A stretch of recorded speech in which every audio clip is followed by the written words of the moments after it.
माघ महा महत्तम अध्याय 19। हरे कृष्णा, राधे राधे। पद्म पुराण में माघ मास के महत्तम का वर्णन करते हुए कहा गया है कि पूजा करने से भी भगवान श्री हरि विष्णु को उतनी प्रसन्नता नहीं मिलती जितनी कि माघ महीने में स्नान करने मात्र से मिलती है। इसलिए सभी पापों से मुक्ति और भगवान वासुदेव की प्रीति पाने के लिए सब किसी को माघ स्नान प्रयत्न के साथ जरूर ही करना चाहिए, क्योंकि माघ के महीने में ठंड बहुत होती है और स्नान करना मुश्किल होता है। अब हम श्री गणेश जी महाराज और अपने गुरुदेव को याद करते हुए माघ महत्तम का अध्याय 19 सुनेंगे।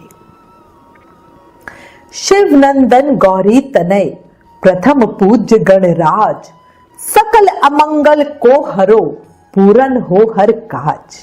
बोलो गणेश जी महाराज की जय। गुरु ग्रंथन का सार है, गुरु है प्रभु का नाम, गुरु अध्यात्म की ज्योति है, गुरु है चारों धाम। बोलो गुरुदेव महाराज की जय। कल हमने माघ महा महत्तम के अध्याय 18 में ब्राह्मण देवद्युति जी को पिशाच रूपी राजा चित्र से मिलते देखा था और देवद्युति ब्राह्मण उन्हें केरल देश के ब्राह्मण वसु के प्रेत बनने की और मुक्ति की कथा सुना रहे थे।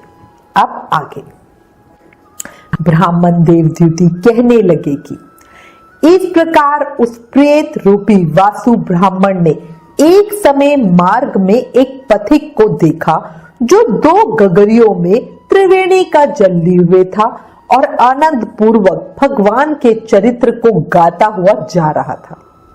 प्रेत ने उसका मार्ग रोककर कहा कि तुम डरो मत, इस गगरी का जल मुझको पिलाओ, मैं बहुत प्यासा हूं, नहीं तो मैं तुम्हारे प्राण ले लूंगा।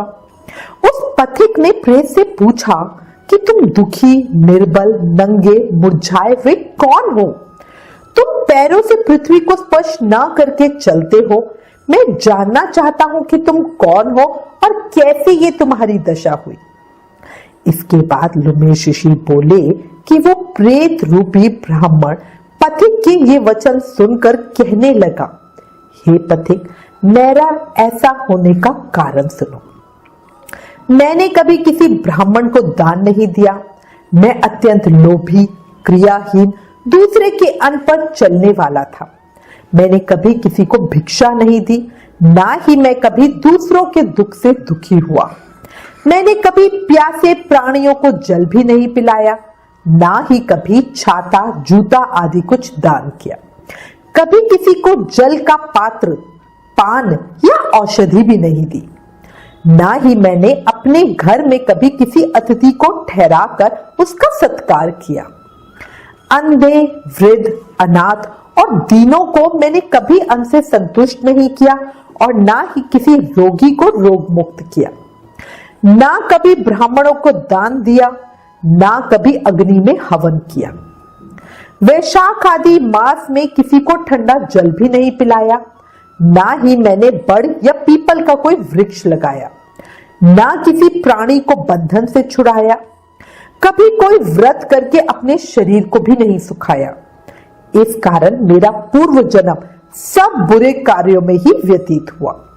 मेरे पहले के जन्म के कर्मों से ही मेरी ये गति हुई है। इस वन में व्याघ्र, भेड़िए से बचा हुआ मांस तथा जंतुओं के खाने से गिरे हुए फल, वृक्षों पर लगे हुए सुंदर फल तथा झरने का सुंदर जल सभी मिलते हैं, पर अपने बुरे कर्मों की वजह से मैं कुछ नहीं खा सकता। सर्प की तरह केवल पवन भक्षण करके जीवन व्यतीत करता हूं। बल, बुद्धि, मंत्र, पुरुषार्थ से लाभ हानि, सुख दुख, विवाह, मृत्यु, जीवन, भोग, रोग तथा वियोग में केवल भाग्य ही कारण होता है। कुरूप, मूर्ख, कुकर्मी, निंदित तथा पराक्रम से हीन मनुष्य भी भाग्य से ही राज्य भोगते हैं। काणे, लूले, लंगड़े, नीतिहीन, निर्गुण, नपुंसक भाग्य से ही राज्य प्राप्त करते हैं। इस पर्वत पर भी बलवान राक्षस पिशाच रहते हैं, जिनमें से कभी कभी कोई कहीं कहीं वन में फिरते हुए अपने कर्म के अनुसार अन्न जल प्राप्त कर लेते हैं। पर हे पथिक, आपको उनका भय नहीं होना चाहिए, क्योंकि धर्मात्मा पुरुषों की रक्षा उनकी पवित्रता ही करती है। ग्रह, नक्षत्र, देवता सर्वथा धर्मात्माओं की रक्षा करते हैं। कोई भी पिशाच आप जैसे भक्त की तरफ आंख उठाकर देख भी नहीं सकता। जो नारायण भगवान की भक्ति से पवित्र रहता है, उसको प्रेत, भूत, पिशाच, पूतना कोई बाधा नहीं दे सकता। भूत, पेताल, पिशाच, गंधर्व, ककनी, शकिनी, ग्रह रेवती, यज्ञ मात्र ग्रह, भयंकर ग्रह, कृत्या, सर्प, कुष्मांडा तथा दूसरे दुष्ट जंतु पवित्र वैष्णव की तरफ देख भी नहीं सकते। जिनकी जिह्वा पर गोविंद का नाम, हृदय में वेद तथा श्रुति विद्यमान है, जो पवित्र और दानी है, उनको कभी भय नहीं हो सकता। हे पथिक, एक बार मैं जनवालिनी नदी के किनारे पर गया था। वहां पर घूमते हुए मैंने एक सारस के वचनों को सुना, जिससे मैं संतोष से अपने कर्मों का फल भोगता हुआ यहां रहता हूं, और अब ये सोचकर मैं शोक भी नहीं करता। उस प्रेत रूपी ब्राह्मण वसु की बात सुनकर वो पथिक कहने लगा, हे प्रेत, तुमने सारस के वचन किस प्रकार और क्या सुने, सो कृपया करके मुझसे सब कहो। वो प्रेत कहने लगा कि इस वन में कुहरा नाम की नदी पर्वत से निकली है। एक समय मैं घूमता घूमता उस नदी के किनारे पहुंचा और थकावट दूर करने के लिए वहां पे ठहर गया। मैंने देखा कि उसी समय लाल मुख और तीखे दांतों वाला एक बड़ा बंदर वृक्ष से उतरकर जल्दी से वहां पर आया जहां एक सारस सोया हुआ था। उस चंचल बंदर ने कई पक्षियों को देखकर उस सोए हुए सारस को दृढ़ता से पैरों से पकड़ लिया। ये देखकर और सब पक्षी उड़कर वहां से चले गए, पर उस सारस की सारसी भयभीत होकर विलाप करती हुई वहीं पर रुक गई। नींद के दूर होने तथा भय से नेत्र खोलकर सारस ने बंदर को देखा और मधुर वाणी से कहने लगा, हे बंदर, तुम बिना अपराध मुझको क्यों दुख देते हो? इस संसार में राजा भी केवल अपराधियों को ही दंड देता है। तुम्हारे जैसे श्रेष्ठ प्राणी किसी को पीड़ा नहीं देते। हम अहिंसक और दूसरे के कर्मों को नहीं देखते। हम जल की काई खाने वाले, आकाश में उड़ने वाले, वन में रहने वाले, अपनी स्त्री से प्रेम करने वाले, दूसरों की स्त्री को त्यागने वाले, दूसरों की बुराई से दूर रहने वाले, चोरी ना करने वाले, बुरों की संगति से बचने वाले, किसी को कष्ट ना देने वाले हैं। सो इस प्रकार मुझ निरपराधी को हे बंदर तुम छोड़ दो। मैं तुम्हारे पहले जन्म के वृतांत को जानता हूं। अब ये वचन सुनकर वो बंदर उसको छोड़कर दूर बैठ गया और कहने लगा कि तुम मेरे पूर्व जन्म के वृतांत को कैसे जानते हो? तुम तो अज्ञानी पंछी हो और मैं वन में घूमने वाला हूं। वो सारस कहने लगा, मैं अपनी जाति की स्मृति के बल से तुम्हारे पूर्व जन्म का सब वृतांत जानता हूं। तुम पूर्व जन्म में विंध्य पर्वत के राजा थे और मैं तुम्हारे कुल का पूज्य पुरोहित था। तुम राजा होकर अपनी प्रजा को पीड़ा दिया करते थे। विवेकहीन तुमने बहुत सा धन इकट्ठा किया।